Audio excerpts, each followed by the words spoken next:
Kaieteur Radio. Covering Guyana from coast to coast. Demerara and Essequibo 99.1 FM. Berbice 99.5 FM. Kaieteur Radio. This is the news on top of the hour. Live from our studio in Georgetown. Kaieteur Radio 99.1 FM. Good evening and welcome to this evening's newscast on Kaieteur Radio.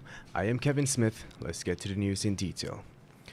Exxon Mobil Guyana's partner in the Stabroek Block, CNOOC Limited, has reported a surge in earnings for the first quarter of the year. According to CNOOC today, its first quarter revenue surged 21% over the previous year.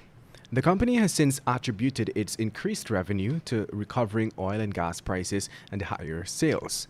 According to the company's reports, revenue was $7.45 billion over the January to March period. The documents also note that the company benefited from a rise by 20.5% to $59.7 per barrel, while gas prices were up 5% on the year at $6.71. That should be $6.71 per thousand cubic feet. And CNOOC, which currently holds a 25% stake in the Stabroek Block, had at its previous quarterly report said it achieved a total net production of 131.1 million barrels of oil equivalent for the third quarter of 2020. Meanwhile, the Private Sector Commission has welcomed into its fold as a corporate member Exxon Mobil Guyana, which has since committed to assisting in shaping the domestic business environment for sustainable economic growth for the long term.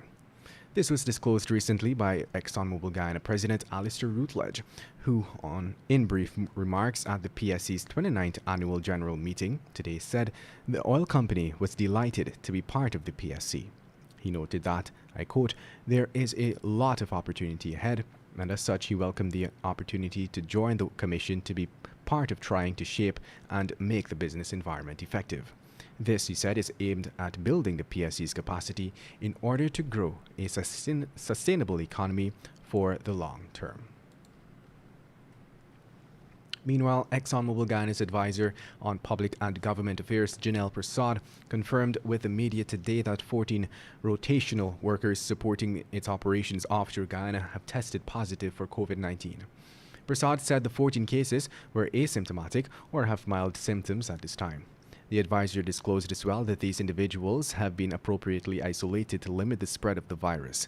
Further to this, it was noted that 11 remain in isolation on the Noble Tom Madden drill ship, while 3 have been transferred to appropriate isolation facilities onshore under the care and custody of their employer.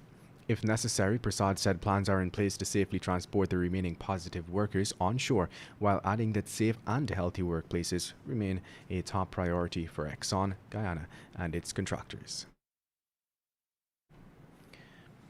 And now let's tell you the price tag of $800 million for a natural gas pipeline alone as part of the much vaunted gas-to-shore power project, according to Shadow Oil and Gas Minister David Patterson, is simply another scheme by the PPPC. Patterson was keen to note that the current proposed pipeline costs some $200 million more than the conservative estimates that had been secured from Exxon Mobil. The shadow minister qualified his outlined positions by providing quote-unquote conservative figures for the project, which were secured prior to the PPPC administration taking office. And also yesterday, New York Mayor Bill de Blasio and Corporation Counsel James Johnson announced the filing of a lawsuit against Exxon Mobil, Shell, British Petroleum, and industry lobbyist American Petroleum Institute for violating New York City's consumer protection law with false advertising and deceptive trade practices. The lawsuit, which was filed in the Supreme Court of New York, calls out the defendants for systematically and intentionally deceiving New Yorkers. Specifically, the complaint lays out a case showing that the defendants' products promotions, which are positioned to convince consumers that the purchase and use of their products is beneficial in addressing climate change, are false and misleading because they fail to disclose the disastrous impacts associated with the use of those same fossil fuel products. And now let's tell you with 3 new COVID-19 deaths reported by the Ministry of Health yesterday. Guyana's COVID-19 death toll for the month of April 2021 now stands at 44, which ties it with October 2020 as one of the deadliest months. Now, April is well on the way to becoming the leader of that category since the start of the pandemic last March. This is due to the fact that it is only April 23rd, and with one more week left in the month and a daily average of at least 2 deaths being recorded, it is bound to surpass October's death toll. The country has also seen a spike in daily COVID-19 infections. And to wrap things up, let's tell you Orlando Richards, the 21-year-old suspect in the murder of former Anglican priest George Chakasang, who was found dead in his home, has reportedly confessed to detectives that he is guilty of being involved in the horrifying incident. The lifeless body of Chakasang, which bore multiple stab wounds, was found on December 21, 2020, sometime around 15 hours. Crime Chief Wendell Blanham confirmed that Richards confessed to the crime and admitted that he had fatally inflicted the injuries on the former priest. According to information, the suspect reported to detectives that he was jealous that the former priest was getting more attention than him from the female who was employed as a cleaner at the time. In February, 46-year-old Mohani Mohabir, the cleaner, was remanded to prison for Chakasang's murder. And with that, we've come to the end of this evening's newscast. Coming up at exactly 19 hours 20 or 7:20 p.m. is the Glenn Lal Show. Tell it as it is. And that's the news of the moment. Remember to get the full details of these stories. Pick up a copy of the Kaieteur News. And don't forget, you can catch us on the MyTuner app as well as the Radio Garden app.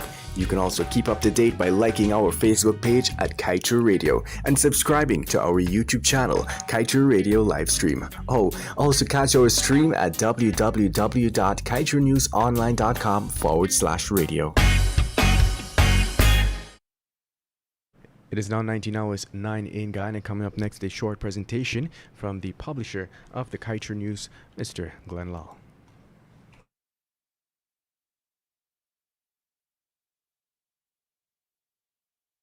Insurance is extremely important. He said it's a tool